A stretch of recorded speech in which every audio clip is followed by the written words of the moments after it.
terus dia mulai jualan. Nah, itu dia peluang menjadi uang kan. Betul. Judul kita. Judul kita guys. Itu sumpah, itu salah satu role model kita kalau kita bahas peluang menjadi uang.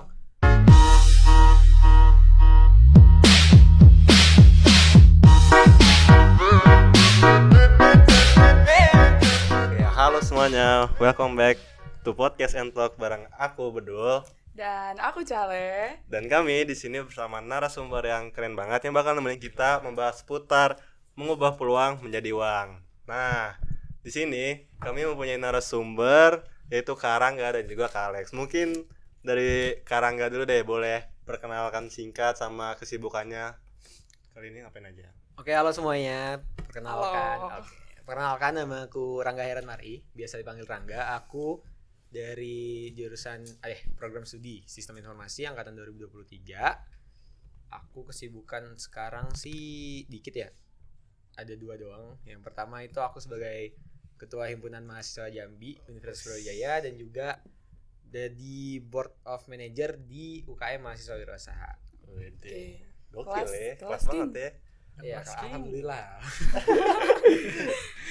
Oke, Karangga kalau sekarang gimana? Karangga, Alex. Salah. Oke, semuanya kenalin, nama aku Alex, aku dari PTI angkatan 2023. Kemudian untuk kesibukan sekarang itu sebenarnya aku cukup sibuk ya teman-teman ya. Jadi Kelihatan aku Kak.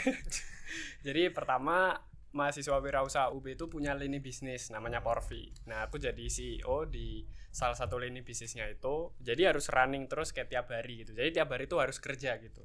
Oh, Jadi kalau kita jadi entrepreneur tuh sebenarnya nggak ada hari libur, nggak ada tanggal merah tuh. itu dia. Itu dia. Iya benar. Berarti tiap hari ada aja ya? Ada aja mah kerjaan kayak pingin santai tapi ternyata ada order dan lain-lain gitu sih. Itu salah satu kesibukanku. Terus aku pun juga gabung di Rayon Community jadi product manager juga. Terus aku pun juga punya usaha lain namanya Chronovela Production. Itu tuh kayak semacam usaha buat editing video, terus kayak editing foto, kemudian juga buat kayak PowerPoint presentasi, hal-hal yang semacam itu gitu. Terus aku pun juga, karena aku ini kan hobi lomba ya, jadi itu pernah suatu ketika aku dapat kesempatan untuk bertemu sama salah satu juri. Salah satu juri ini orang Fakultas Ilmu Administrasi, jadi dia dosen di VIA. Terus tuh aku ditawarin kerjaan, jadi Chief Technology Officer di salah satu PT-nya dia gitu. Namanya tuh PT Strategic Engineering. Jadi mereka tuh fokusnya di konstruksi bangunan, tapi mereka tuh pengen mendigitalisasi itu. Makanya mereka nge-hire aku sebagai anak Filkom. Gitu sih. Gila. Sibuk padet nih. Emang ya. Emang Bener-bener entrepreneur ya. sejati nih. Iya. Berarti itu emang benar-benar dia hire, bukan yang kayak ngajuin gitu. Bener-bener orang dalam banget mah. Orang dalam. Orang dalam. The power of orang dalam nih. Iya. Orang dalam adalah kunci. Aku sebenarnya kepo nih sama siapa? Karangga dulu deh. Iya, Pak. Ini Karang, gue pengen nanya, Karangga tuh pernah ikut lomba business plan atau business case gitu Kak? Kayak mungkin pas ikut lomba business plan itu ada strategi khusus gak? Buat menang gitu, pakai frameworknya apa? BMC kah? Untuk Apa kah? kalau lomba sendiri sih aku cuman pernah bisnis plan sekali, bisnis case ada 2 kali, itu aja sih.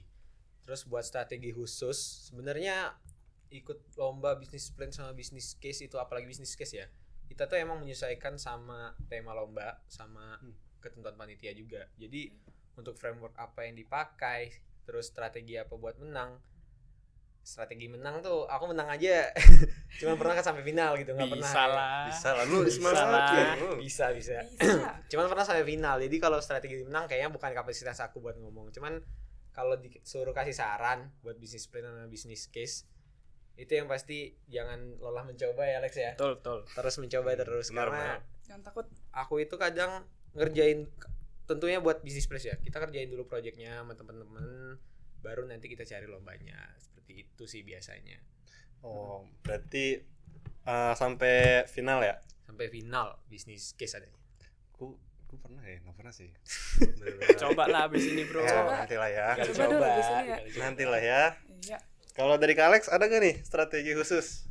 Oke, strategi khusus ya. Kalau dari aku sendiri tuh memang beberapa kali aku ikut lomba bisnis, terutama di bisnis plan ya, karena menurutku bisnis plan itu enak banget buat kita variasi, terus kita pengen untuk asah kreativitas kita di bidang bisnis itu tuh bagus banget. Nah, bener banget yang tadi dibilang sama Rangga ya, kayak jangan pernah berhenti untuk mencoba, karena aku sendiri pun juga waktu awal semester 1 kedua itu bener-bener bulan-bulan November ke Desember gitu aku mulai starting lomba di situ, dan itu pun juga kalah terus gitu sampai 5 kali kalah lustrik, terus-terusan kalah terus gitu. Tapi ya dari situ ya di situ aku jadi ngerti kayak celah-celahnya untuk bisa menang itu gimana. Jadi salah satunya ini aku spill dulu nih, satu dulu ya. Dapat ilmu baru nih, Cok. Dapat ilmu nih. Berdaging. Dari Mapres. Iya, dari Mapres. Kita Dulu dapat dong. Oke, salah satunya adalah ini yang paling benar-benar krusial banget itu teman-teman harus ngerti guidebooknya.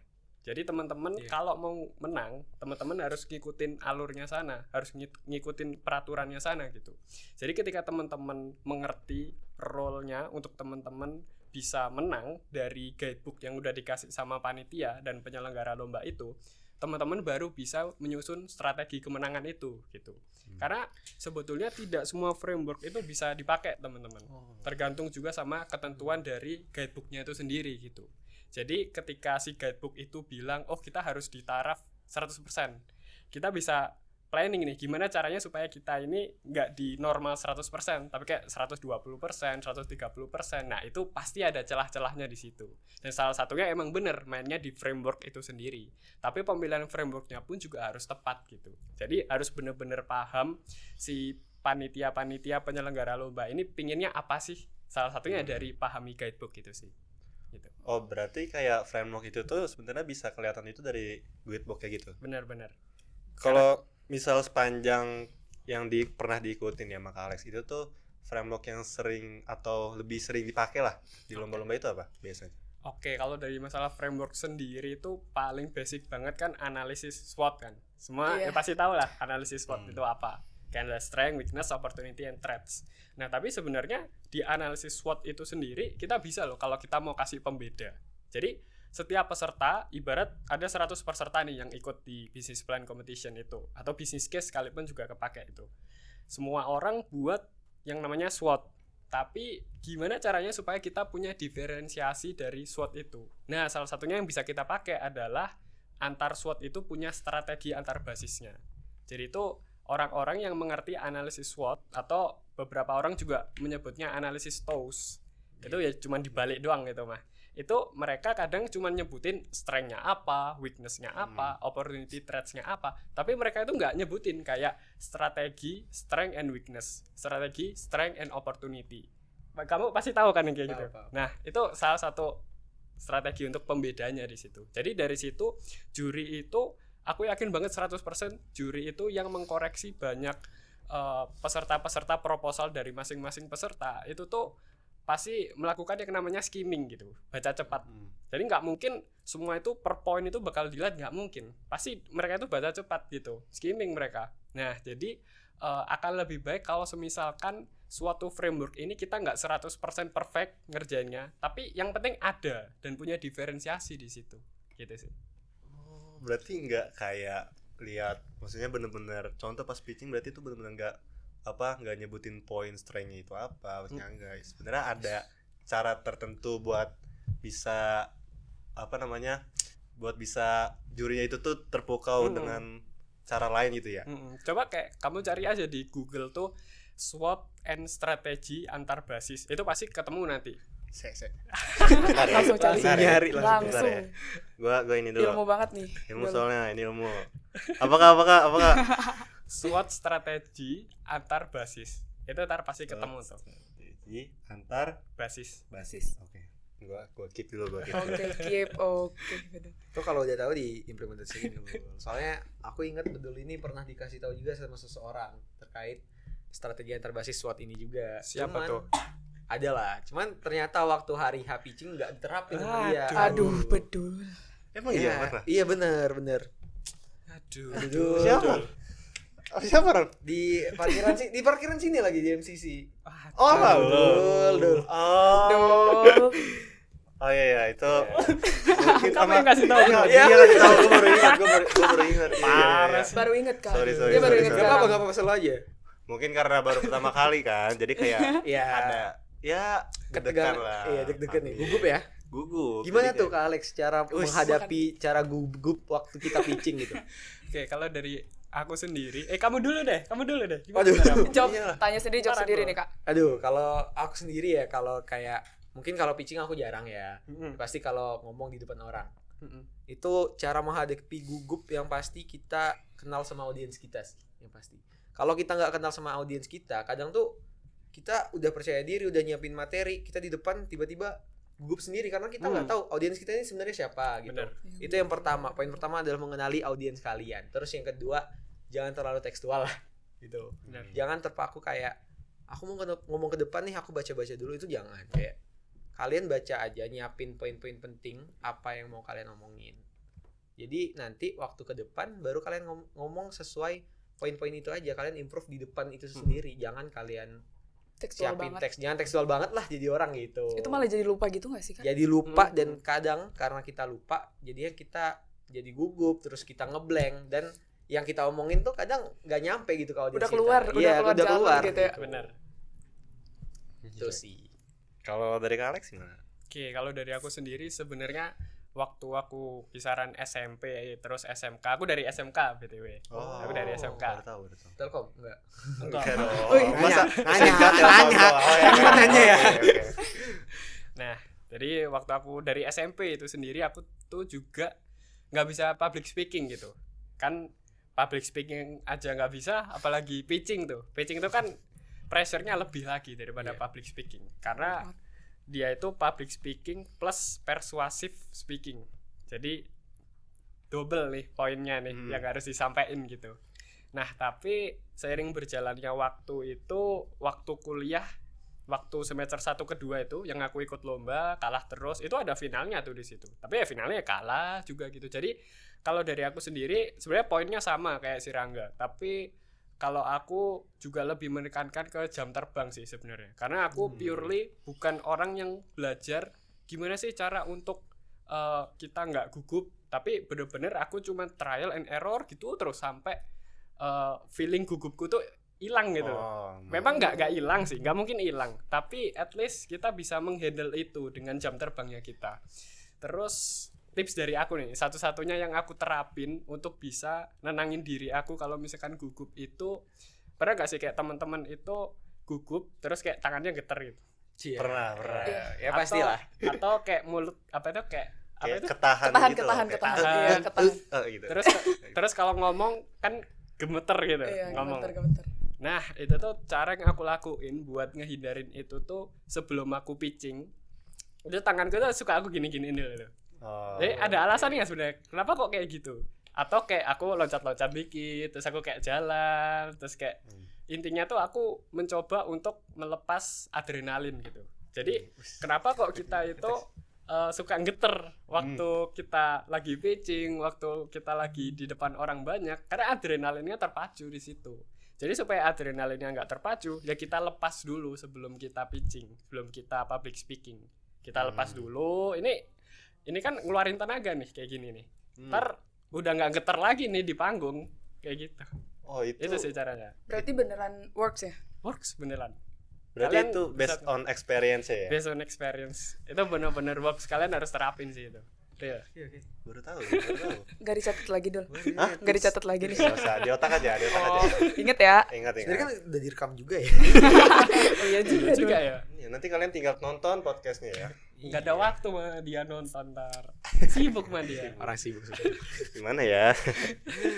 Nah terus aku mau tanya ini sih, dari pengalaman kakak ini, kalau misalkan lagi lomba nih, terus ide kakak ini kayak, duh biasa banget nih bagi juri tuh, atau kakak juga ngerasa kayak gitu tuh, gimana sih cara bikin itu jadi kayak stand out, pop up gitu, kayak wah menarik gitu. Coba Boleh. dulu enggak. Dari Karangga deh. Dari Alex dulu. Oh dari Kak Alex. Iya. Oke, aku dulu ya. Iya boleh kak.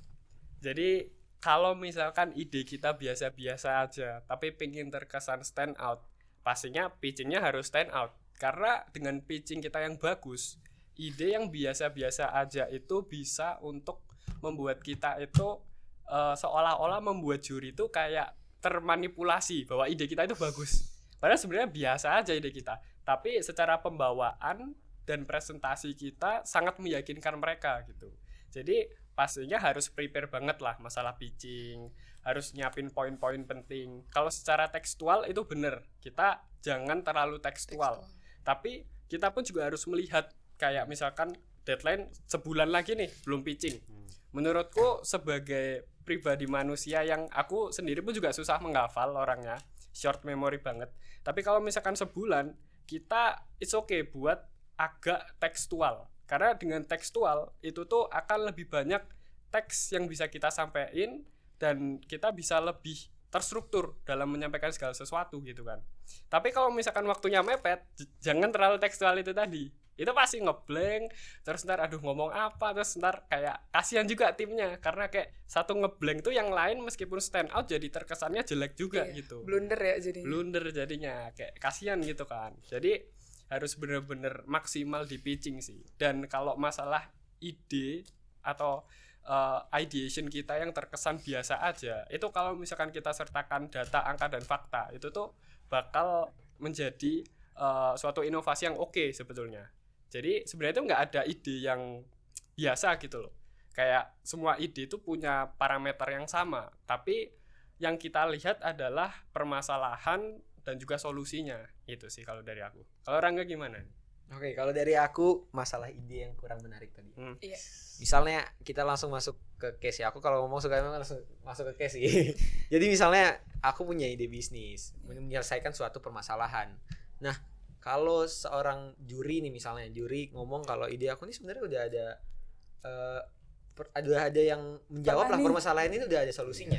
Nah, di situ aku lebih ke menguatkan argumen aku sih. Jadi sebelum pitching, bahkan sebelum aku submit proposal aku, pasti aku research dulu secara mendalam, cari data yang benar, terus aku lakuin kompetitor analisis yang pasti. Jadi itu aku tahu kalau aku di counter dengan pertanyaan seperti itu, gimana cara ngejawabnya. Aku kayak gitu sih. Oke. Jadi siapin pertanyaan-pertanyaan dulu kan. Iya, siapin worst case-nya tuh gimana deh gitu. Worst case. Berarti siapin pertanyaan, maksudnya bener-bener lisin nih pertanyaan apa aja yang bakal aku keluarin. Tapi tadi ngomong-ngomong kan lihat apa namanya, kalau dari Karangga kan nyiapin argumennya kan. Nah itu kan pasti dari jurnal yang valid lah. Nah itu tuh ada batasannya gak sih jurnal yang dimasukin ke proposal gitu? Iya. Batasan ya. Iya batasan itu. Itu aku dulu mungkin ya. Kita balik ke yang diomongin sama Alex tadi. Kadang tuh ini agak anomali ya, tapi aku pernah gak jadi ikut lomba ini karena aku lihat di guidebooknya itu ada peraturan kalau data yang kita sertakan itu harus dari suatu sumber yang valid dan minimal 5 tahun udah kayak skripsi. Makanya aku gak jadi ikut lomba itu gitu. Cuman kalau aku sendiri, pengalaman pribadi aku kayaknya gak ada ya batasan gitu. Gak ada sih. Cuman itu aja satu lomba anomali itu baru paling aneh. Paling aneh aku bilang tuh. Nah itu baru, maksudnya nggak pernah sebelumnya nggak ada kayak gitu. Nggak tahu aku yang kurang pengalaman atau gimana. Cuman menurut aku aneh aja. Menurut Alex gimana? Oke, kalau menurutku beberapa memang ada yang kayak gitu. Jadi memang terakhir kan 5 tahun kan berarti itu. Iya, nah itu tuh maksudnya tuh bisa jadi supaya masih relevan dengan permasalahan sekarang, SDGs-nya sekarang. Itu sih. Tapi memang itu bagian dari case kita sih, bagian dari cara kita pinter-pinternya untuk bisa nyari data, angka dan fakta yang benar dan juga relevan gitu. Itu sih. Jadi kalau dari aku sendiri memang permasalahan itu pasti harus datang dari data gitu. Jadi data, permasalahan, solusi, inovasi. Di situ sih. Jadi kalau dari aku sendiri biasanya buat cara nyari data yang benar ada beberapa cara sih. Sesimpel pertama aku nge-follow IG-nya Databox, IG-nya BPS. Jadi di situ meskipun aku dalam waktu luang, aku tetap bisa ngerti gitu kayak ternyata kondisi sekarang itu saat ini kayak gini loh. Ternyata inflasi sekarang udah di angka berapa persen kayak gitu. Jadi meskipun aku scroll IG nih, itu ya muncul juga gitu loh. Jadi kita tetap bisa update gitu loh. Terus kalau masalah jurnal kita bisa pakai, ya teman-teman tahu lah pasti Google Scholar. Google Scholar. Nah, tapi Google Scholar ini kan sangat luas teman-teman. Jadi teman-teman bisa pakai, kalau dari aku pribadi biasanya Perplexity AI itu pakainya. Karena di situ kan dia ngasih jawaban dan referensi gitu. Jadi nggak asal generating. Dan sekarang AI itu pun juga beda kayak dulu. Kalau dulu itu dia itu lebih menekankan pada aspek generating daripada based on data. Nah, tapi kalau yang sekarang itu GPT yang 4.0 itu udah bener-bener pintar banget menurutku. Jadi bener-bener kayak manusia gitu lah, kayak udah bener-bener dia tuh kayak manusia tapi otaknya internet, jadi bisa tahu semuanya gitu. Lancar. Itu sih. Berarti kayak kalau misalnya AI yang sekarang itu kan, kalau dulu kayaknya masih ada ngibul-ngibulnya gitu kan. Kalau sekarang tuh bener-bener yang apa namanya, yang bener-bener udah based on data gitu ya sekarang ya. Iya benar. Bahkan kalau misalkan teman-teman punyanya GPT 3,5 ya. Terus GPT 4-nya udah habis. Kan itu kan dibatasin tuh. Iya. Kalau yang gratisan. Nah, teman-teman tuh sebenarnya bisa loh kayak bilang ke GPT 5, tolong jadilah GPT 4.0. Kemudian buatkan ini. Itu bakal lebih pintar. Enggak pernah kepikiran. Iya. Itu kan hal simple, tapi itu impact-nya luar biasa banget gitu. Jadi itu yang memang harus benar-benar didalemin hal yang kayak gitu. Jadi minimum effort tapi benar-benar teman-teman dapat high reward gitu. Itu baru tahu tuh gua. Baru tahu. Tapi dia beneran jadi GPT 4.0 itu. Sebenarnya aku kurang ngerti secara parameter bisa disamakan dengan 4.0 atau enggak, tapi aku merasa kalau dari preferensiku pribadi itu tuh makin pintar. Makin pintar ya Makin dari sebelumnya. Okay. Nah, Boleh gak ya? Ngomong gitu. Gak boleh. Sama sorry guys. aku juga nambahin si ChatGPT itu juga, kalau kalian lihat nih kan ada, aduh nggak bisa tampilin ya. Kan di text boxnya itu ada tools gitu kan. Itu kalau kalian aktifin search sama thinkingnya itu jauh lebih pintar, 500% bisa kali. Yang deep thinking gitu ya, Kak? Iya bener. Emang sekarang ChatGPT ada gitu? Ada kalau kalian Ada buka. dul. Gua pakainya Beneran? Copilot biasanya. Oh iya. Jelek boleh. sorry. Sumpah enak GPT kayak gitu. Terus kalau buat nyari data juga banyak AI yang khusus data kok. Apalagi kalian SI kan kita punya mata kuliah tentang AI ya. Ya mungkin nanti kali di Nanti. Karena aku udah ngelewati. Maba. Jadi Aku di juga situ- sih. bro. aku lagi Emang- nih. oh, Barusan lagi? kuis tadi aku. Iya, Bang. Oh, ada juga di PTI juga ada. ada. Oh, berarti kayak semuanya dapat nih. Jadi Semua. kalian bisa searching lah AI yang membantu kita dalam mencari jurnal-jurnal yang relevan dengan masalah kita. Misal Research Rabbit itu udah lama tapi masih lumayan membantu aku kalau mencari jurnal-jurnal untuk tugas ataupun lomba gitu. Iya sih. Tuh catat ya, Cal. Itu sangat bermanfaat buat kita yang masih maba nih. Iya, benar banget. Wajib pakai AI itu wajib. Tapi Wajib ya, Kak. ngomongin tentang lomba. Kalau misalnya dari Karangga sama Kak Alex, kalau misalnya ada bukan konflik sih, kayak lebih nabrak gitu nih antara lomba, meeting organisasi, atau pacaran, atau apalah. Itu Kenapa kalian kok pacaran? iya, aduh. Pacaran bisa jadi Iya. prioritas kita. Rangga mah bucin ya. Oh enggak, aku insyaallah aku syariat Islam aku Masya Allah. Masya Allah. Tuh, Masya Allah banget ya. HTSD, Kak. Kalau nggak punya pacar, ya nggak Aduh. dul? Pasti ada lah. Pasti ada lah. langsung ke Cuman- jawabannya aja kali Lex ya. Langsung ke jawabannya aja kali ya. Tadi pertanyaannya apa ya? Tadi pertanyaannya Manajemen waktunya gitu antara lomba, organisasi, atau pacaran. Kamu dulu deh. Gimana nih? Masih mikir aku. Oke, buat manajemen waktu ya. Sebenarnya yang pasti kita harus mencatat segala kesibukan kita, teman-teman. Tips dari aku. Karena kita tuh pastinya bakal ada nih, kita sekarang santai misalnya. Terus bulan depan ternyata semuanya running barengan, kayak proker kita runningnya sekarang, terus juga organisasi banyak meeting-meeting dadakan, meeting-meeting insidentil gitu. Cara aku ngadepinnya sih pastinya aku catat satu-satu. Jadi setiap ada agenda nih misalnya dari teman-teman yang lain, itu aku sampaikan kalau aku sebenarnya udah ada jadwal loh gini. Betul. Jadi yang nomor 2 paling penting setelah pencatatan adalah komunikasi. Karena komunikasi dalam proker adalah hal yang paling penting. Bener sih. Tapi misal nih kayak contoh proker nabrak atau ada Yeah. kegiatan lain, itu kan pasti izin kan, nggak bisa ikut proker ini, tuh ada rasa nggak enak gitu gak sih? Kayak Itu udah ikut nih proker Pasti ini gak kok sih nggak itu? bisa datang. itu hal yang menarik karena itu hal yang sangat mengganggu aku di awal-awal aku berorganisasi dan mengikuti lomba-lomba atau proker gitu. Karena di awal tuh aku selalu merasa nggak enak sehingga aku tuh sendiri kayak aku membohongi diri sendiri kalau aku nggak sibuk kok, aku bisa ngikut ini kok. Yang akhirnya aku masuk rumah sakit serius. Sampai maksudnya ya capek gitu kan. Akhirnya kita paksain keliling-keliling terus malam-malam jadinya masuk rumah sakit. RSUB gratis tuh sumpah. 5 hari gratis. Waktu UAS lagi, Aduh. Aku UAS susulan. Sakit apa emang? Sakit ya. Hati. Hai. Sakitnya emang di sini cuman bukan di hati. Iya. Jadi menurut aku walaupun rasa nggak enak itu ada, yang pasti ya kita jangan terlalu dipikirin gitu. Bodoh amat aja lah gitu. Dari aku. Berarti kayak lepas aja lah ya. Lepas aja karena lebih baik kita berbicara kita nggak bisa ikut, kita kasih tahu kita nggak bisa ikut daripada kita bilangnya bisa ikut ternyata kita telat. Bilangnya bisa ikut ternyata kita nggak fokus gitu. Kayak maksain gitu ya, Kak? Maksain gitu nggak boleh. Kalau misal dari Kalex gimana Kak? Oke, kalau dari aku sendiri sih sama sebenarnya kayak Rangga. Nah, cuman aku tambahinnya itu pastinya kita harus netapin skala prioritas kita kan.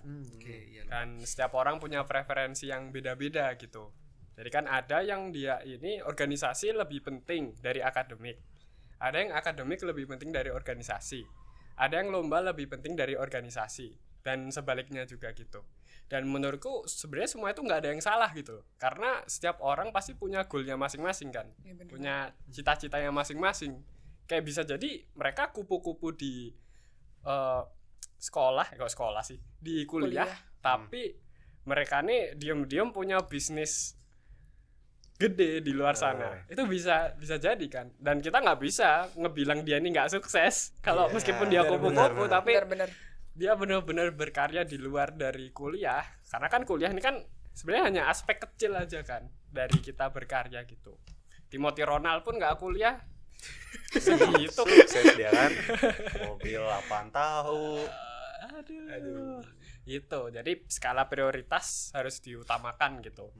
Dan terus yang kedua nih aspek teknis sih. Sebenarnya ya pakai Notion terus pakai Google Calendar ya itu udah wajib lah itu pakai kayak gitu. Karena kan kita pada dasarnya manusia pelupa gitu ya kan.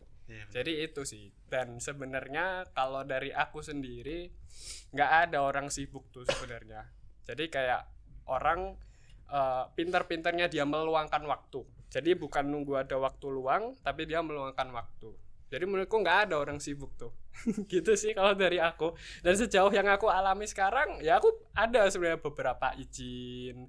Terus rasa nggak enak ya ada. Tapi itu bagian dari resiko sebenarnya. Dan aku udah ngerti itu waktu sebelum daftar. Jadi ya jalanin aja lah. Kayak ngikut alur aja. Kita tetap lakuin yang terbaik di bidang kita dan kita tetap bertanggung jawab meskipun kita ninggalin, tetap tanggung jawab gitu. Job desk-nya tetap harus dikerjain gitu sih. Terus kalau misalkan kayak tabrakan gitu jadwalnya, dan kakak tuh pernah nggak sih kayak ngerasa burn out, kayak overwhelmed, kayak ih ini banyak banget nih, gue harus ngerjain dari yang mana dulu nih gitu. Pernah nggak ngerasa gitu? Oke, kalau dari aku jujur aku tuh dari SMK sebenarnya udah kebiasa sama hal-hal yang seperti itu gitu. Kayak karena aku pun juga sebenarnya udah kerja juga dari SMK gitu. Karena ada dari SMK ya Kak. Ada tuntutan satu dan lainnya. Jadi ya permasalahan internal, eksternal itu pasti ada. Jadi di situ kalau aku ya, tapi kan orang beda-beda kan story-nya. Tapi kalau dari aku sendiri secara mental cukup oke untuk dibanting-banting sebenarnya. Udah kebal. Jadi kayak demot, mental health. Aku kayak nggak ada aku kayak gitu. Kayak ya udah kayak tahu-tahu aja udah selesai tugasnya gitu. Terus cari opportunity baru, cari peluang baru gitu sih. Yang penting sakitnya nggak usah dirasain gitu. Karena kayak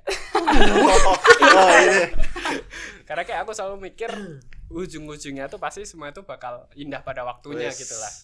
Kata-kata hari ini harus kita biasain aja ya. Bener. Kayak lebih baik kita capeknya sekarang tapi menuai nanti daripada sebaliknya kan. Gitu. Bener sih. Semua ada satu mindset yang harus kalian hilangkan guys.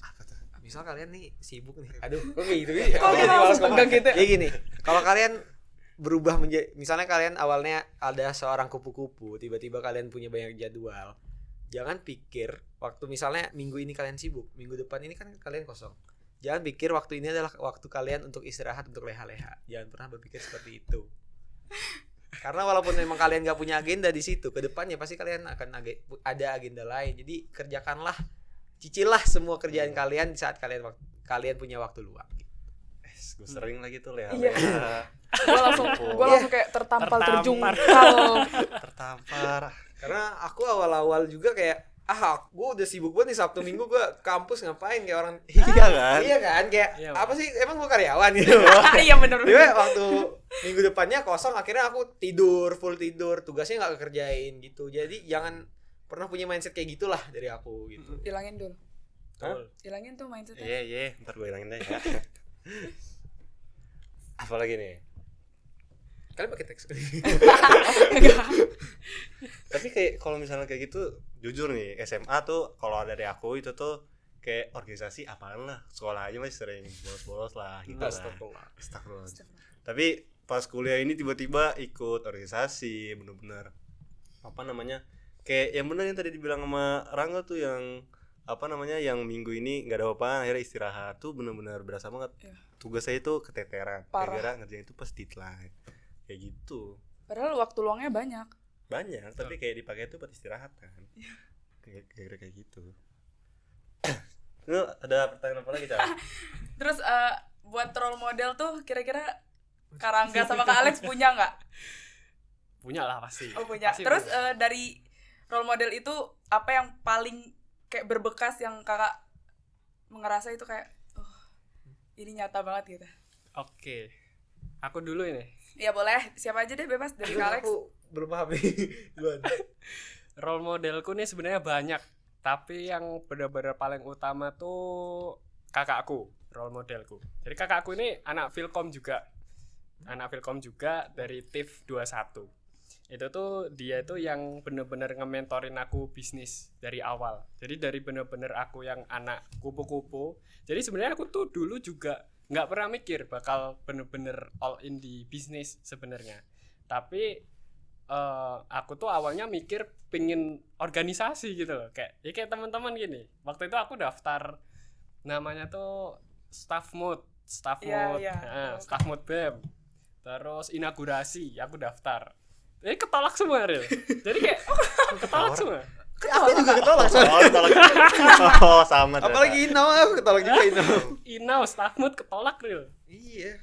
Real itu jadi kayak aku di saat itu tuh kayak bener-bener ini nggak ngomongin ini ya kayak secara skill ya, tapi dari caraku ngomong terus juga caraku bersosialisasi itu kurang memang di situ. Jadi kayak aku nih kayak misal ngomong sama kamu ini gugup nih, kadang kayak gagap gitu loh ngomongnya. Padahal cuma bersosialisasi nih Kak. Iya, cuman ngomong gini doang, tapi gagap gitu loh, nggak bisa rasanya waktu itu. Sehingga waktu aku interview itu pun juga kelabakan jawabnya, nggak bisa enak gitu. Jadi yang pengen aku sampaikan ya cuman ada di otakku, nggak bisa aku sampaikan gitu.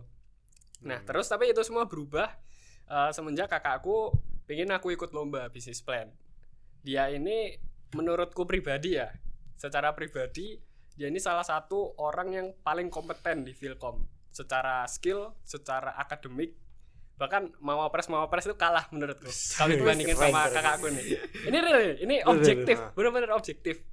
Karena dia ini juga hobinya tuh nulis paper gitu, jurnal paper gitu. Jadi secara design thinking udah oke banget dia di situ. Nah dia yang nge-mentorin aku di situ, dari bisnis tuh framework yang bagus tuh apa aja, strategi pitching, skripnya seperti apa, teknik menjawab pertanyaan juri gimana, itu semua aku belajar dari dia, fully 100% dari dia. Jadi kayak aku yang sekarang pun ya aku memandang role model itu ya kakakku di situ. Tapi kalau yang lain-lain tuh banyak mah kayak orang-orang terkenal, Timothy Ronald, Kalimas ada, ya Raymond Chin ya banyak lah gitu. Tapi yang utama kakakku sendiri sih. Kalau dari Karangga? Pertanyaan boleh dulu nggak? Kan role model, terus Iya. apa yang Terus paling berbekas? Contohnya deh, contoh deh. Yang paling Misalnya kayak berbekas. Kayak gini deh, ini contoh Nah, nih. contoh Oke. dong. Contoh role model lu Timothy Ronald. Lu suka dengerin Timothy Ronald nih. Kalian kalau misalnya mau public speaking gini ya. Nah, terus lu kayak udah nonton Timothy Ronald, lu terapin tuh, akhirnya berdampak lah buat diri lu. Gitu. Oke, sebenarnya buat role model sendiri gue juga nggak banyak ya. Yang pertama yang pasti Rasulullah Shallallahu Alaihi Wasallam itu ada role model utama. Masya Allah. Masya Allah. Ya nggak salah kan. Benar. Terus role model kedua aku adalah ayah aku sendiri. Karena kita sama-sama anak cowok, anak laki-laki satu-satunya. Oh, berarti kakak tunggal ya? Enggak, aku anak laki-laki satu-satunya, teman bukan anak Tunggal sebagai cowok dia. tunggal Bang. sebagai cowok gitu loh. Berapa Terus bersaudara? aku 3 bersaudara. Berapa? Bertau ya? Ya. Tebak aku anak berapa? 2. Ih, keren banget ya. Kelihatan kok kayak anak tengahnya Iya, gitu. Udah Kelihatan. kenal mah. Tapi jujur gue belum gak tahu loh. Tapi belum ada cerita tentang Iya, itulah. Oke. Mm-mm. Aku Terus- juga anak kedua juga sama. Oh, serius? Sama. Bang. Dari 2 dua bersaudara. bersaudara. Berarti Anak bungsu, dong. Pak. Anak bungsu. Terus hal yang paling berbekas tuh sebenarnya apa yang aku lihat yang beliau lakukan tiap hari sih, kayak aku tahu beliau punya masalah tapi cara beliau menutup hal itu yang paling berkesan di aku. Jadi itulah yang aku terapin sampai sekarang. Misalnya aku ada banyak masalah nih, itu nggak pernah bikin aku stres terus cerita kemana-mana kayak mental health masalah gitu. Karena aku lihat sendiri gitu loh. Berarti apa namanya, kalau misalnya lagi keserang nih mental health-nya jarang kena gitu. Jarang kenal. Enggak keserang berarti. Nggak Gacor keserang. Gacor ya. Lalu ada role model enggak? Iya, kamu Ada coba lagi. kita tanya balik nih dari kamu gimana Tanya Jack balik. nih? Role model kalian nih. Lu siapa dulu? Rangga ya, Rangga. Kalau betul pasti gua. gitu ya. Role model lu siapa ya? Iya, Sebenarnya- nggak kepikiran. Oh, ini siapa sih itu YouTuber Raymond Chin ya? Raymond C. Nah, iya, biasa Oh, tuh nonton itu. Aku ada kalau YouTuber. Siapa ya? Arif Muhammad. Oke, Arif itu Muhammad. itu bagus banget sih. Itu bagus banget. Oh, iya? Bagus banget. Serius. Dia tuh apa sih, kontennya apa gimana? Dia tuh awalnya Usaha. mulai Awalnya ya vlog-vlog doang iya, ya. vlog. Terus bikin Twitter Mm-mm. gitu. Oh, baru tahu gue. Nah, itu entar jadi role Anonymous model. tuh awalnya kalau nggak salah. Iya, ya. si pocong-pocong itu. Pocong. Anonymous awalnya. Dia memanfaatkan gimana ya? Dia kan seorang orang yang kita bisa bilang manja gitu lah ya. Dia punya privilege, dia kuliah di Jakarta. Terus dia bikin kayak akun anonymous gitu. Oh. Akhirnya dia punya nama, punya kesempatan, dia punya peluang, terus dia mulai jualan. Nah, itu dia peluang menjadi uang kan. Betul. Judul kita. Judul kita guys. Itu sumpah, itu salah satu role model kita kalau kita bahas peluang menjadi uang. Ya. Karena dia cuma iseng-iseng bikin akun Twitter, iseng-iseng nge-vlog, akhirnya terkenal. Nah, dari situ dia bangun bisnis gitu loh. Itu role model aku banget sih. Bener-bener ngambil peluang. Bener. Berarti kayak ide tuh sebenarnya bisa dari mana aja kan? Ide bisa Dari gitu. kehidupan sehari-hari bisa. Tapi kok aku pengen ini sih, apa kepo sama contoh nih kan, Kak Alex sama Kak Rangga ada bisnis kan ya? Maksudnya kayak apa? Alex dulu. Kamu dulu deh. Aku kalau bisnis aku pribadi nge-build dari awal itu nggak ada yang masih jalan sih. Oh, Cuman kalau membantu bisnis orang tua, membantu bisnis kakak dulu aja. nah itu tuh kayak contoh nih, kalian kan pasti kayak gitu kan butuh modal ya. Nah itu nih kayak kalian tuh modal nih benar-benar contoh, kalian tuh nggak punya duit lah sama Samsep. sekali, nggak megang duit. Itu kalian tuh milihnya ini aku kasih 2 pilihan nih. Ya. Oke. Ini kayak disordered ya sekarang Iya. game ya. Kalian nih modalnya ini pilih minjem uang ke mantan kayak atau ke siapapun Aduh, orang. mantanmu Rangga. Rangga nih. Rangga 100 ya enggak mantannya? Oh, kedikitan mah. Oh, kedikitan ya. Nah itu pilihannya minjem modal ke mantan atau kayak jual koleksi pribadi gitu, jual barang berharga kayak jam atau apa. Nah dari Rangga Duluan. atau gimana? Minjam sih. Minjam Oh iya, berarti minjem. minjem ke mantan. Yang nggak harus mantan, ini kan minjem ke Oh. mantan. Ya, minjem ke mantan misalnya. Iya, minjem ke mantan. Tanya alasannya nih. Iya, kenapa? Karena di saat kita minjem sama orang, ini bisa dilawan aja ya. Ini pemikiran aku aja. Di saat kita minjem sama orang, ada orang yang punya kepedulian yang sama ke bisnis kita. Kita punya kayak orang yang pasti bukan menyemangati sih, lebih ke kalau kita minjem ke orang itu pasti ada sesuatu yang mengejar-ngejar kita gitu loh. Akhirnya kita makin termotivasi gitu.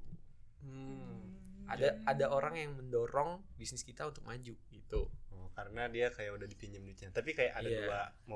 ada dua model gak sih orang? Iya, Kayak kita Iya. iya benar Iya. ada dua model orang, cuman kita berpikir positif aja. Terus kalau punya koleksi pribadi ya itu adalah backup plan kita untuk membayar utang kita tadi gitu loh. Strategi tuh. Oh berarti kalau jual barang tuh buat nutupin modal yang dipinjam Bener. ke orang mantan. pinjam itu. Mantan, ya. Mantan ya. Mantan Kenapa nih harus case-nya. mantan ya? Ini mantan gue sakit, kupingnya merah-merah. Panas. Diomongin terus loh. Kalau dari Alex gimana? Oke, kalau dari aku ya, tadi kan dari preferensi si Rangga kan. Iya. Rangga nyesuaiin berdasarkan personalitinya dia, bahwa dia akan lebih termotivasi kalau misalkan ada pemantik di situ. Nah, tapi kalau dari aku sendiri, aku punya style yang berbeda, teman-teman. Jadi sebenarnya modal itu opsional kalau dari pandanganku ya. Modal itu kan ada dua, modal secara material sama secara skill. Nah, kalau secara skill ini bisa kita asah kapanpun kita mau sebenarnya. Selama kita masih punya HP, kita bisa scrolling TikTok, lihat YouTube, Instagram.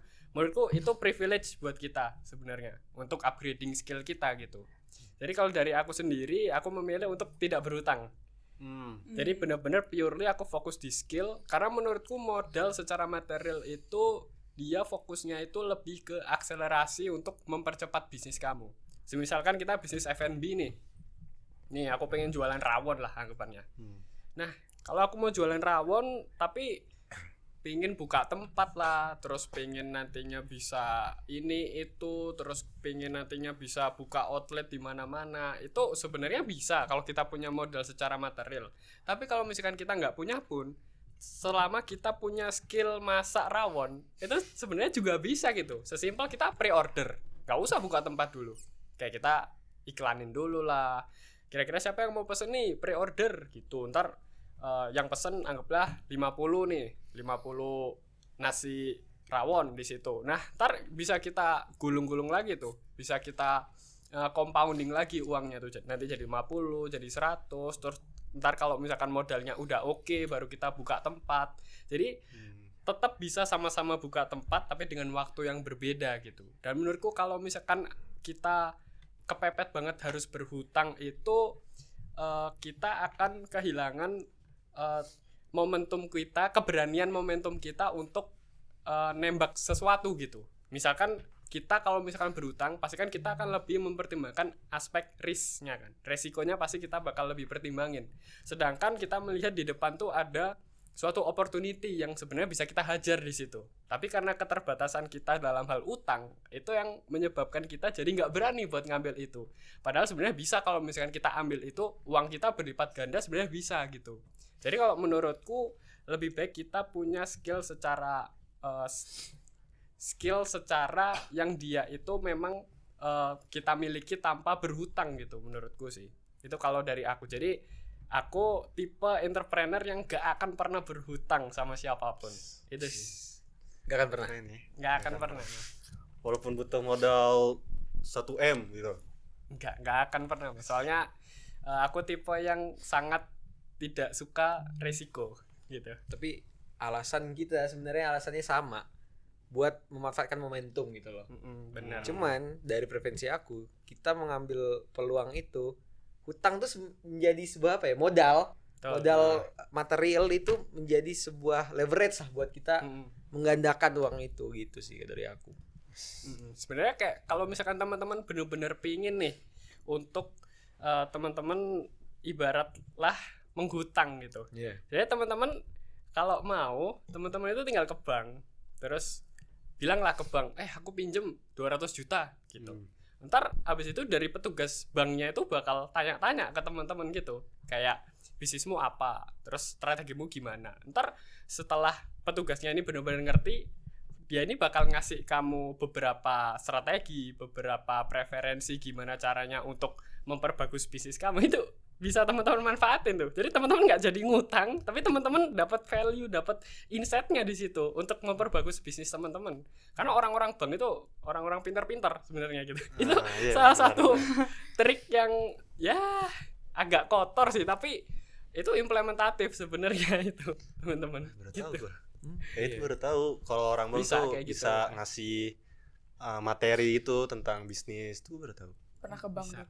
Karena Ya. si bank nggak mau rugi kan, makanya mereka mau make sure bahwasannya bisnismu ini harus running dengan baik gitu. Makanya mereka ngasih beberapa advice rekomendasi gitu.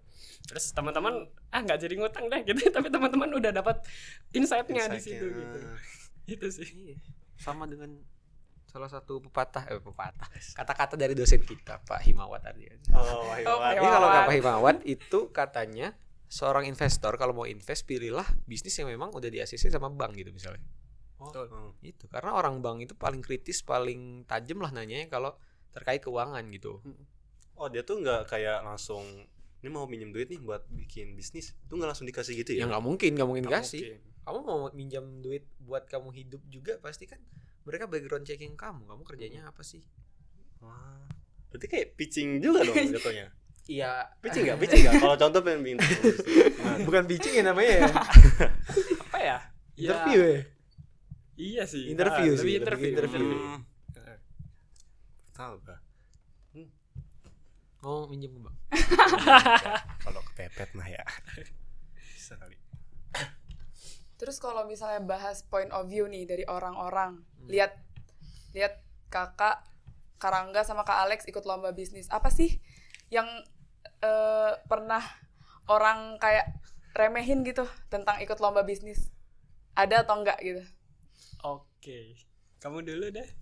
Dari Karangga dulu. Kalau lomba bisnis kayaknya kita ganti pertanyaan dikit ya. Yang lebih relevan sama aku kali ya. Saya saat ikut organisasi. Aku kan sebenarnya waktu kecil, waktu SMA juga karena personality aku yang suka main-main, ngomong ceplos-ceplos. Itu waktu aku menjadi seorang yang aktif berorganisasi, terus apalagi waktu itu aku jadi ketua himpunan. Itu POV orang pasti Parah. liar lah. Emang bisa jalan himpunannya sama dia gitu. Terus pertanyaan tadi apa? Itu yang paling diremehkan itu. Yang paling diremehkan gitu karena mereka tahu background aku. Ini ya pribadi kakak kayak gimana, Iya, kayak orangnya aku- suka main-main. Aku suka gitu. main-main. Parah sih. Mereka kan Nggak, juga- main-main. Mereka kan nggak Ya, tahu kalau orang tuh kan bisa berubah ya, people change bro gitu. Oh. Anjay. People change Kata-kata bro. hari ini cuy. Nah, cara aku menanggapinya ya itu tuh aku ambil sebagai bahan bakar aku untuk tumbuh lebih baik gitu sih sebenarnya. Tumbuh. Ya. Baik. Itu Lagunya makanya Embuis. makanya Nina itu salah satu lagu Ah. favorit aku juga karena Nina kayak lagi. Nina, aku tuh sangat pengen bertumbuh lebih baik gitu. Intinya dari POV orang yang jelek itu pastinya aku jadikan semangat baru untuk menjadi lebih baik gitu aja. kelas baterai anjir. Kelas King. Itu dari POV organisasi. Kalau dari lomba gimana? Kalau dari lomba sendiri ya, karena fokusku tuh memang di business plan. Jadi tuh sebenarnya jarang ada orang ngeremehin sih. Tapi lebih ke arah orang ini ikut lomba bisnis emang bisa running bisnis itu. Karena ikut lomba sama running bisnis itu tuh dua hal yang sangat-sangat berbeda gitu. Bisa jadi dia jago pitching, dia jago untuk buat framework, ngerangkainya bener, terus proposalnya juga cakep, tapi dia nggak bisa implementasi gitu. Dan berlaku juga sebaliknya, dia bisa implementasi, dia bisa profit, pokoknya dia eksekusinya bener-bener mateng, tapi belum tentu dia bisa ngebuat proposal dan belum tentu dia pun juga bisa pitching dengan bagus gitu. Jadi kembali lagi setiap orang itu punya preferensinya masing-masing gitu. Jadi kita tidak bisa menyamaratakan bahwasanya orang yang jago bisnis plan atau bisnis case dia pasti jago untuk running bisnis, itu nggak bisa gitu. Dan itu ya emang fakta gitu, dan itu beberapa pandangan orang ke aku pun juga kayak gitu sih. Oh, berarti nggak semua orang yang contoh menang berkali-kali tuh belum tentu jago di implementatifnya itu ya? Betul. Kirain tuh kayak udah jago langsung bisa gitu. Itu tuh Sebaliknya langsung bangun. bener, itu hal yang beda banget, bener-bener beda. Sebaliknya juga kalau kamu tanya pelaku-pelaku bisnis sekarang bisa nggak kamu bikin proposal? Ada nggak ya? Berapa persen deh yang bisa jawab bisa? Ya banyak sih. Enggak. Maksudnya Kamu gimana? coba dulu. Misalnya ada pelaku bisnis nih. Hmm. Kamu tanya, kamu bisa nggak sih bikin proposal bisnis plan gitu? Ya. Jawabannya aku berani bet di sini 50% jawab nggak bisa. Kenapa emang? Kenapa? Ditanya kenapa ya? Karena kadang orang-orang kalau praktikal bikin bisnis itu sebenarnya cuma melihat peluang. Betul. Di mana ada peluang, mereka nggak mikirin yang lain-lain kayak pakai Framework. framework apa, nggak dipikirin. Pokoknya ada peluang, Bener. aku coba. Peluang coba gitu. Oh, Kalau seorang bisnismen atau bisniswoman ya seperti itu. oh gitu. Bahkan nggak semua pelaku bisnis itu bisa ngitung neraca keuangan, Ya. ngitung sesimpel break even point, belum tentu mereka bisa kayak gitu. Iya, tapi emang jujur kalau misalnya dari aku sendiri itu kalau misalnya ikut bisnis plan gitu tuh masalah finance tuh paling nggak bisa. Itu kayak Benar. udahlah. Paling challenging Urusan. itu. Iya, itu paling susah soalnya kan. Tapi kalau kamu memang mau berkompetisi Ya, harus kamu pasti. pelajari. Harus Mm-mm. mau nggak mau sih dipelajarin. Mm-mm. Nah, harus tapi- harus punya mentor sih. Kalex apa? Kan Sekarang nggak? Alex dulu deh. Iya, lempar-lemparan jadinya. Tapi kalau misalnya dari Kak Alex sendiri sama dari Karangga nih, dari pengalaman bebas deh, pengalaman dari bisnis, lomba atau organisasi, itu tuh pelajaran yang paling kalian dapetin tuh dari pengalaman kakak itu apa? duluan. Dulu deh. Pelajaran paling penting adalah aku jadi tahu pentingnya komunikasi dalam dalam hubungan kita antar manusia gitu. Itu pelajaran paling penting karena dari dulu tuh aku meremehkan cara aku berkomunikasi. Kayak aku berkomunikasi ya sesuai apa yang aku ada di otak aja. Kalau kalian nonton maraton ya, kayak aku dulu ngomong kayak TP aja gitu, nggak mikirin preferensi orang gitu. Ya, semenjak aku ikut organisasi, aku akhirnya paham kalau semua perkataan kita, semua perbuatan kita itu sangat berpengaruh pada masa depan, pada pandangan kita, pandangan orang ke kita ke depannya. Masa depan kita juga pasti akan sangat berpengaruh dari sana. Betul sih. Berarti sosialisasinya ya. Sosialisasi, Komunikasi. Komunikasi. cara berbahasa dalam bersosialisasi itu sangat-sangat penting. Berarti nggak boleh asal ceplos. Nggak boleh asal Emang penting banget sih. Terus juga dulu aku mikirnya kalau setiap ikut kita interview atau kita ngobrol sama orang, kita yakinin mereka kayak kita bohong dan bilang ke mereka, iya gue bisa kok ngelakuin ini, gue bisa ngelakuin ini. Ternyata hal itu tuh nggak bagus dan nggak baik buat kita terapkan gitu loh. Harusnya kita terbuka aja. Oh, aku nggak bisa ini tapi aku mau belajar, mungkin ngomong kayak gitu. Iya, Betul. benar. Betul sih. Kalau dari Kalex gimana? Kalau dari aku sendiri konsistensi dan juga loyalitas sih. Jadi misal nih kita ikut lomba, kayak misalkan aku kalah 5 kali nih. Ini kalau aku nggak konsisten nih pasti udah berhenti. Jadi nggak akan menang lagi di situ. Udah kapok duluan. Jadi konsistensi itu yang pertama benar-benar perlu. Jadi konsistensi itu menurutku fondasi awal kita untuk kita menuju kesuksesan gitu. Karena kalau nggak konsisten ya kita nggak bisa jadi yang terbaik di bidang yang kita mau gitu. Kalau dari aku sendiri, aku ikut beberapa lomba gitu. Sampai nggak kerasa sebenarnya. Aku tuh ikut lomba tuh sampai lebih dari 30 kali gitu. Saking konsistennya gitu. Jadi memang benar-benar sepenting itu konsistensi gitu. Terus loyalitas itu permasalahan terkait dengan organisasi. Karena organisasi itu kan pasti ada masanya kita boring, ada masanya kita merasa nggak worth it dan hal-hal yang semacam itu. Jadi memang loyalitas itu harus benar-benar kita asah sih di situ supaya kita pun punya komitmen gitu. Waktu kita awal daftar, ya itu yang harus kita komitmen nih gitu. Itu sih kalau dari aku. Berarti kayak tapi kalau misalnya tadi kan konsisten sama loyalitas ya. Nah itu tuh ada tipsnya gitu biar gak bisa jujur nih kalau misalnya dari aku sendiri tuh kayak konsisten tuh susah banget sih. Iya, Bener gak? bener. Setuju banget. Oke, kalau dari aku sendiri karena aku ini dulu itu bener-bener all in di lomba gitu. Aku nggak ikut organisasi, rayon ikut sih, rayon community. Tapi rayon community itu nggak bisa dibilang organisasi sebenarnya. Dia komunitas yang santai gitu. Jadi aku merasa bahwasanya kalau semisalkan aku di lomba ini aku kalah dan aku bener-bener gagal di sini, ya aku nggak bisa jadi apa-apa gitu sebenarnya. Jadi menurutku ini adalah suatu resiko yang benar-benar harus aku maksimalkan gitu untuk aku bisa oke di lomba ini.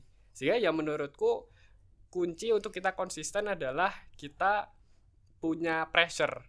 Jadi temukanlah pressure dari masing-masing kalian. Misalkan teman-teman harus fokus di akademik juga meskipun teman-teman pun juga hektik di masalah organisasi. Mungkin pressure-nya bisa jadi dari aku harus membanggakan orang tua dan hal-hal yang semacam itulah. Jadi sebenarnya ada banyak trik yang bisa kita pakai untuk kita bisa maksimalin konsistensi dan juga komitmen kita gitu. Salah satunya dari pressure itu tadi, itu sih. Oke, itu akan aku pelajarin, akan aku tanamkan dalam otakku ya. Pressure. Apa juga teman-teman buat hal tadi ada satu hal yang sebenarnya masih sejalan ya, loyalitas sama integritas. Kadang tuh kita kalau ikut organisasi atau kita ikut proker, kadang kan kita tahu hal-hal yang sebenarnya orang-orang lain nggak tahu kan. Betul. Iya benar. Integritas tuh sangat penting di sini karena apa? Kadang tuh kalau kalian nggak punya integritas, pasti kalian bakal cerita nih ke teman-teman yang lain. Kalian paham lah ya. Kayak misalnya ada konflik ini nih di dalam sini, terus kalian cerita ke yang lain-lain. Itu namanya kalian nggak punya integritas. Dan kalau kalian nggak punya integritas, bukan hanya keburukan itu bukan hanya untuk kalian diri kalian sendiri, tapi juga untuk organisasi kalian gitu loh. Integritas adalah satu hal yang penting juga untuk dijaga. Betul sih. Iya benar sih. Gua setuju banget. Setuju, serius. Serius lah. Kamu punya integritas? Hah? Kamu punya integritas? Enggak. Hah? Enggak, iya. Salah. Jawaban pertama di lock ya. Enggak, jangan lah. Ubah. Terus nih, oke. Pesan buat orang-orang yang kayak takut nih mau join organisasi, takut ikut lomba, takut bangun bisnis, pokoknya takut semuanya ditakutin deh sama dia. Kira-kira apa tuh pesannya buat para orang-orang kayak gitu? Oke, buat orang-orang di sana tuh aku tahu kalian itu mungkin alasan utamanya adalah kalian terlalu memikirkan pandangan orang gitu. Jadi di saat teman-teman pengen daftar, tapi teman-teman pun juga mikir orang-orang lain, pandangannya terkait dengan teman-teman itu kayak gimana. Bahkan hal yang paling menyakitkan adalah lingkungan terdekat teman-teman sendiri yang nggak support teman-teman. Itu bener-bener sakit, kasihan tuh kayak gitu. Nah tapi kalau dari aku sendiri, ini versiku ya, tips versiku itu ya teman-teman harus punya mindset otak anti negatif gitu. Itu yang bener-bener aku tanemin gitu, sehingga orang lain mau ngomong apa tuh aku bener-bener nggak peduli gitu. Karena kayak hidupku bukan bergantung sama mereka gitu loh. Kayak mereka nggak ngasih makan, mereka nggak ngebayarin UKT, kayak ngapain gitu loh. Kayak kita harus menghabiskan energi kita untuk hal-hal yang semacam itu gitu. Jadi punyailah otak anti negatif dan teman-teman harus melangkah gitu sih, berani melangkah. Itu kalau dari aku. Rangga gimana? Dari Karangga nih sekarang. Kalau dari aku tuh juga sebenarnya selalu bingung sih. Apa sih yang orang-orang takutin? Takut mencoba Kak, kayak banyak. Iya. Ya kamu pernah takut berarti? Apa yang kamu takutin? Apa ya? Aku takutnya kalau aku kan organisasi nih. Kalau aku organisasi kayak aku takut nggak bisa ngejalanin apa yang harus aku jalanin gitu. Kayak apa tanggung jawab aku? Aku takut aku blunder aja gitu di tengah jalan. Bisa nggak aku pegang tanggung jawab itu gitu sih? Sebenarnya dari aku cara biar nggak takut ya pikiran-pikiran kayak yang kamu bilang tadi, sama kayak Alex. Pikiran-pikiran yang kamu pikirin tadi itu nggak usah kamu pikirin gitu. Kita stay simple aja gitu loh. Tapi kalau kepikiran gimana Kak? Ya, Kepikiran kan Dul? ya pasti Kepikiran nggak? pasti kepikiran. Tapi kita buang jauh-jauh pikiran itu pastinya. Terus kita kuatkan diri kita dengan motivasi yang kita miliki. Jadi motivasi kita tuh harus sangat kuat dan harus selalu kita ingat gitu loh. Kalau motivasi kita cuman kita ingat waktu screening doang, udah bisa dipastikan kalian pasti demot. Tuh. Hilangin pikiran negatif kalian buat nggak takut nyoba-nyoba. Karena guys, apa yang kalian dapatkan kalau kalian mencoba itu nggak pernah lebih buruk daripada kalian tidak mencoba. Iya. Itu Bener. Gue setuju banget. Itu setuju banget. Itu setuju banget. Soalnya apa ya, kayak pernah sih pengalaman kayak ada contoh apa ya waktu itu ya, ikut lomba deh kalau nggak salah, lomba bisnis plan nih. You know. bukan ini. Nah itu tuh pernah ikut lomba bisnis plan tuh diajak sama teman. Tapi kayak dari aku tuh belum pernah belajar gitu kan, maksudnya belum tahu nih bisnis plan nih kayak gimana. Akhirnya dari aku nggak nyoba, aku tolak, dan akhirnya ya baru sekarang nih terjunnya tuh di dunia yang bisnis kayak gitu kan. Dan bukan dari dulu gitu. Kalau misalnya dari dulu tuh aku nyobain hal kayak gitu pasti Udah ada pengalaman. Iya, udah ada pengalaman pas kedepannya nanti. Jadi kayak bener banget harus.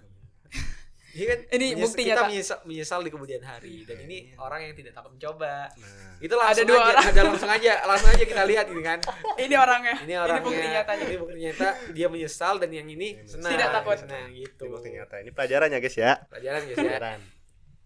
Oke, karena kita udah 1 jam ternyata ya, udah nggak kerasa ya. Nggak kerasa. Nggak Berapa kerasa. nih udah nih? Udah jam setengah 9 9. lewat. Nah, Bohong. Wow. dari Cali ada apa? Ada promosi kah? Promosi, katanya ada promosi ya? Ada. Oke, jadi dari aku tuh pengen ngasih tahu ke kalian semua, ke kakak-kakaknya juga. Kalau misalkan dari departemen aku tuh kewirausahaan KBMDSI bakal ngadain lomba namanya Techpreneur sekarang, Kak. Oke. Techpreneur. Techpreneur. Jadi itu kayak lomba bisnis plan gitulah. Jadi jangan lupa join guys, jangan lupa join juga ya, Kak. Iya. Jangan lupa join guys. Ikut ya, ikut ya. Ikut pasti ikut ya. Ikut ya Alex ya. Ikut ya. Kalau kalau nggak ada lomba lain Alex ikut. Ya, kalau nggak ada halangan. Nah, Mungkin- aku tuh memberi kesempatan yang lain untuk menang. Alex mau promosi juga mungkin. Udah ini aja. Berarti aku nih mau ke promosi. Oh ya, Oke, oke. Apa? Jadi teman-teman, buat teman-teman yang penonton dimanapun kalian berada, yang anak SI, anak Filkom atau siapapun itu, anak Brawijaya yang berasal dari Jambi, jangan lupa join himpunan mahasiswa Jambi Universitas Brawijaya. Cari aja Bikinnya IG-nya apa sih? @imajambi. Terus juga buat teman-teman yang punya bisnis, mau menjual bisnisnya di bazar di dalam UB nih Universitas Brawijaya, kita bakal ada Lanjut. kita bakal ada salah satu the biggest entrepreneur event in Brawijaya, itu Brawijaya Entrepreneur Festival 2025 nanti kan Oh, di yes. tanggalnya guys. Oke. Gitu aja sih. Catat ya guys tanggalnya. Catat. Oh, ya, aku juga pengen promosi dong. Nanti kalian nih guys ya, yang nonton ini mungkin mungkin bulan ini nanti kalian bisa beli atau sesuatu nih dari, nanti kita ada IG-nya sendiri nih. Itu salah satu broker dari Brawijaya Internet Festival. Nah, nanti kalian cek aja IG bf.market. Nanti kalian bisa beli di situ. Oke. Promosi semua jadinya nih. Jadi promosi semua ini. Itu tinggal. Parah. Oke, mungkin karena podcast kali ini udah lewat, udah cukup, mari kita cukupkan. Mungkin Lu ketawa dong. ya lucu aja tadi promosi. Oke, mungkin podcast kali ini kami cukupkan. Mungkin ada kata-kata terakhir gak nih dari kalian? Enggak. Patah Ada dua gak? kata. Duluan. Belum kepikir loh. Kata-kata terakhir dari aku selalu memegang kata-kata Sultan Syahrir, yaitu hidup yang tidak pernah diperjuangkan tidak akan dimenangkan. Gitu aja. Oke. Masuk. Keren. Oke, sekarang dari Kak Alex nih, kata-kata terakhir. Kalau dari aku sendiri, teman-teman untuk bisa sukses itu teman-teman harus berani untuk bayar harganya gitu. Jadi kalau teman-teman pengen sukses, teman-teman harus berani bayar untuk harganya. Karena banyak orang pengen sukses, banyak orang pengen kaya, tapi mereka ini nggak berani untuk ngebayar harganya. Jadi teman-teman harus berani ngebayar harganya, dan teman-teman pasti akan di atas and see you on the top. Woi. Yes. Tepuk tangan dulu. Oke, mungkin karena udah dapat materi nih yang insightful banget kan dari Kak Banget. Alga, Kak Alex. Mungkin udah kali, Cal. Iya, udah kali ya, Ya, oke. Mungkin udah ya. Ya, udah ya, Kak. Udah. Makasih banyak Oke, banget. makasih banyak banget buat Kak Rangga, Oke. Dan buat Kak Kak Alex. Alex. Makasih juga guys. Jadi udah jadi narasumber kami. Oke, mungkin dadah, mungkin Dadah. bisa see you the next podcast and talk berikutnya. Dadah. Dadah.